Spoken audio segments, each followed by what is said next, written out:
श्री परमात्मने नमः। अब हम त्रिविध पितरों की 21 अवान्तर अवस्थाओं के बारे में आज वार्तालाप करेंगे, विमर्श करते हैं। पितर 3 प्रकार के बताए गए हैं। पर पितर, मध्यम पितर तथा अवर।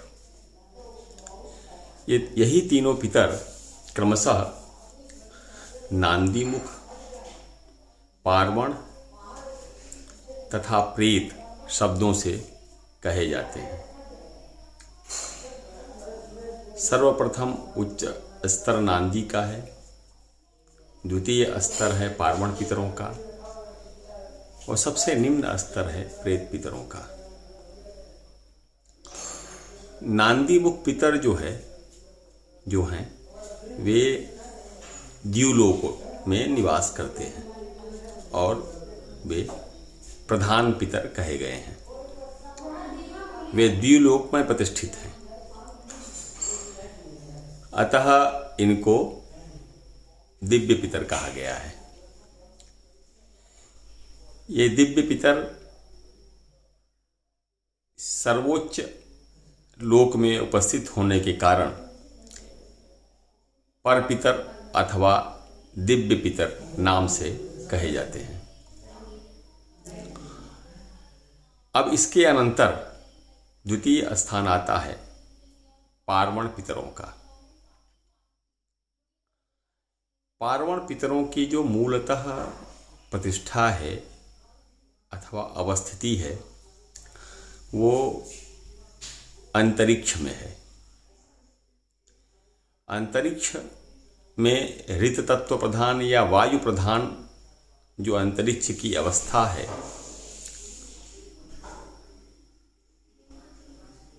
उस अवस्था के कारण इन पितरों को आंतरिक्षीय अथवा ऋतु पितर भी कहा जाता है। ये मध्यम स्थानीय पितर कहे जाते हैं। इसके अनंतर तृतीय स्थान है प्रेत पितर का। पूर्व के जो दोनों पितर हैं वो आधिकारिक पितर हैं, नित्य पितर हैं अथवा सृष्टि के संचालन में सहयोग करना इनका मुख्य कार्य है। पितर लोकों की अधिष्ठात्री अवस्था इनमें विद्यमान रहती है। प्रेत पितर मुख्यतः वे कहे जाते हैं जो मनुष्य योनि में जन्म लेकर के सद्यः शरीर का त्याग करते हैं। उनकी एक उपमा अश्रुमुख नाम से भी कही जाती है और यही प्रेत पितर नाम से भी अभिहित होते हैं। इनकी प्रतिष्ठा या अवस्थिति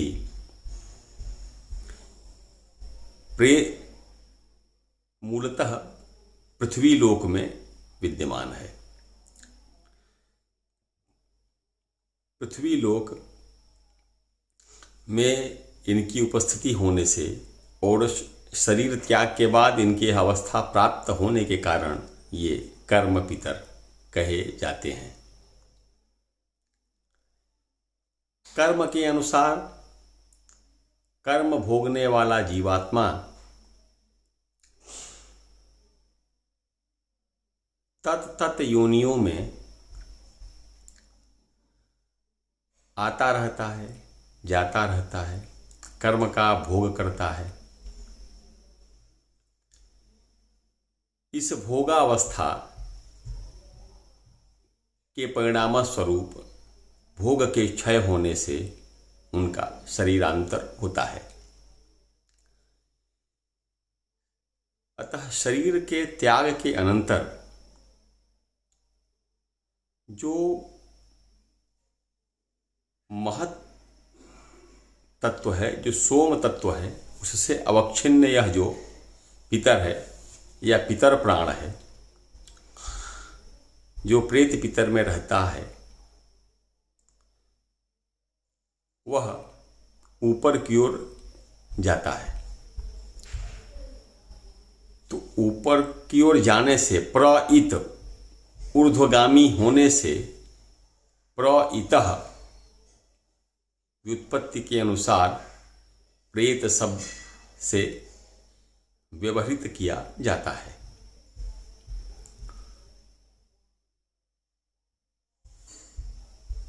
प्रेत शब्द मुख्यतया अश्रुमुख पितरों के लिए कहा जाता है।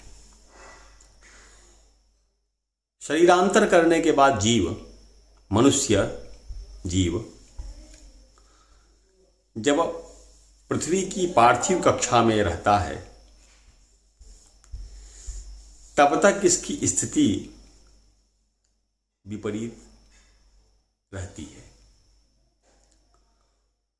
उस विपरीत अवस्था के कारण यह अवसाद का अनुभव करता है, क्योंकि देहस्थ रूप में जिस प्रकार की भावनाओं का इससे संबंध रहता है, वे सभी भाव उसके सूक्ष्म शरीर में विद्यमान रहते हैं, पार्थिव जगत के। तो पार्थिव जगत के भाव विद्यमान रहने से उनके प्रति जो आकर्षण होता है, उसके कारण इन्हें दुख सुख आदि संवेदना का अनुभव होता है। अतः शरीर त्याग के अनंतर स्वजनों में जिस भावना के साथ उसका निवास होता है, स्वजनों की विविध भावनाओं से संबद्ध होने के कारण इसको दुख का अनुभव होता है, क्योंकि स्वजनों से इनकी दूरी हो जाती है। और स्वजन भी जो शरीरस्थ, इस शरीरस्थ रहने पे जीव के जो स्वजन थे, वह भी दुखावस्था का अनुभव करते हैं, और यह जीव उनके साथ संयुक्त होने के कारण शरीर अवस्था में उसका परित्याग होने से दुख का अनुभव बोध करता है। इसी कारण उसको अश्रुमुख कहा जाता है।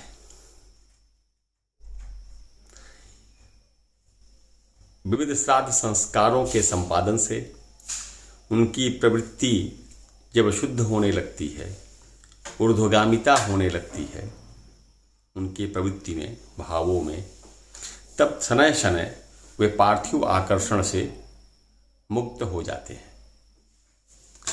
मुक्त होने लगते हैं, तथा समान स्थिति में समावस्था को प्राप्त होने लगते हैं और ऊर्ध्वगामी अवस्था की ओर अभिमुख हो जाते हैं। और अंतरिक्ष में जो आधिकारिक नित्य पितर हैं, उनसे इनका संबंध संस्थापित होता है, संश्लेषण स्थापित होता है। तब वे अंतरिक्षस्थ पितरों से एक रूप होने के कारण या सम्मिश्रित होने के कारण पार्वण पितर नाम से अभिहित कहे जाते हैं। पार्वण पितर जो सपिंडीकरण इत्यादि से पिंड मेलन के बाद जो ऊर्ध्वलोकस्थ पितर जो हमारे पूर्व के हैं, उनसे संबद्ध होने के कारण उनकी ऊर्ध्वगति हो जाती है और वे पार्वण पितर कहे जाते हैं। पुनः उस व्यक्ति के जीवित अवस्था में किए गए शुभ कर्म के सूक्ष्म प्रतिफलन के परिणाम स्वरूप तथा उसके स्वजनों द्वारा किए गए उस व्यक्ति के का स्मरण करके उसको अर्पित किए गए दिव्य भावों से उस ऊर्ध्वलोकस्थ जीव में भावांतर होता है। उस भावांतर होने से उसका भाव शोधन होकर और ऊर्ध्वगामी होता है और जो शुभ कर्म किए रहता है, इष्टापूर्त, दत्त या जो निरपेक्ष भाव से सत्कर्म भाव से जो सत्कर्म करता है, उसके बल से वह द्युलोक या ऊर्ध्वलोकस्थ में, दिव्य लोक में उपस्थित होता है।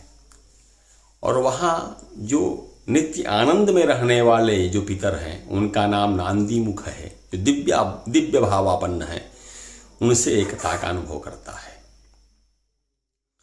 तब यह प्रेत पितर नांदी मुख नाम से, यही प्रेत पितर नांदी मुख नाम से प्रसिद्ध होता है।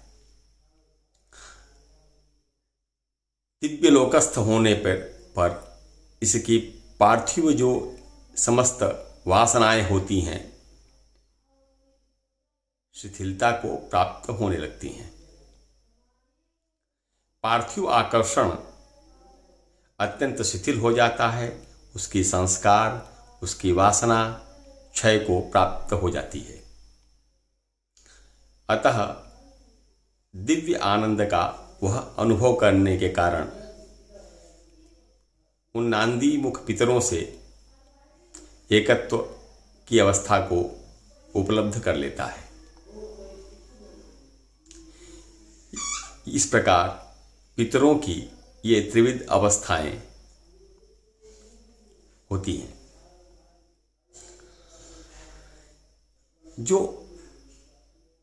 आकर्षण होता है उनका पृथ्वी के प्रति, पार्थिव जगत के प्रति, उस आकर्षण के कारण उनमें, जीवात्मा में जो दुख अभिव्यक्त होता है, उससे यह जो नांदी मुख पितर है, जो दिव्य लोकस्थ पितर हैं, वे सर्वथा विमुक्त होकर के सुखी हो जाते हैं। उनके वंशजों द्वारा किए गए किसी भी भाव अथवा दुर्भाव से उनका संबंध अत्यंत शिथिल हो जाता है, क्योंकि उस संबंध का अनुभव न करके वे दिव्य अवस्था का अनुभव करते हैं, चैतन्य बोध में अधिक विद्यमान रहते हैं। अतः इस प्रकार जो संस्कार का जो कर्मबल उनके का उपलब्ध होता है उनको, तो एक ही प्रेत पितर संस्कार के शोधन के बल से, भाव के बल से, स्वजनों द्वारा किए गए शुभ संस्कार और शुभ भावना के बल से, श्रद्धा युक्त कृत्य के बल से, उनके साथ जो उसके संसर्ग का बोध होता है, इनके बल से वही प्रेत पितर तीनों लोकों के भेद से, लोकत्रय के भेद से, प्रेत, पार्वण तथा नांदी मुख, इन तीन रूपों को प्राप्त करता है। पहले वह भूलोकस्थ, इसके अनंतर अंतरिक्षस्थ, तदनंतर दिव्य लोकस्थ होकर के वह परमानंदावस्था को प्राप्त करता है। यही त्रिविध पितरों की अवस्था है। हरि ओम। शांति शांति शांति।